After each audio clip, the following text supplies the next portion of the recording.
রাজপথে ছাত্র জনতা, স্লোগানে স্লোগানে শোষিতের জন্য মুক্তির আর ন্যায় বিচারের ডাক।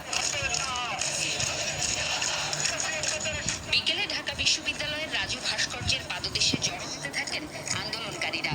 এ সময় শিক্ষা প্রতিষ্ঠানের লেজুর ভিত্তিক রাজনীতি বন্ধ সহ শেখ হাসিনার বিচারের দাবি জানান উপস্থিত ছাত্র জনতা। 15ই আগস্টকে কেন্দ্র করে পরাজিত শক্তির ষড়যন্ত্রকে রুখে দেওয়ার আহ্বান জানান তারা। এবং শকুনরা কি করার চিন্তা করছে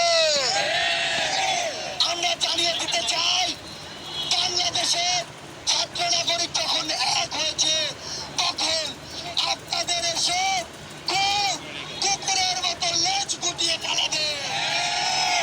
সামনে তারা 15 আগস্ট নিয়ে ষড়যন্ত্র আঁকছে, কোনোভাবেই 15 আগস্ট নিয়ে তাদের ষড়যন্ত্রকে আমরা সফল হতে দেব না।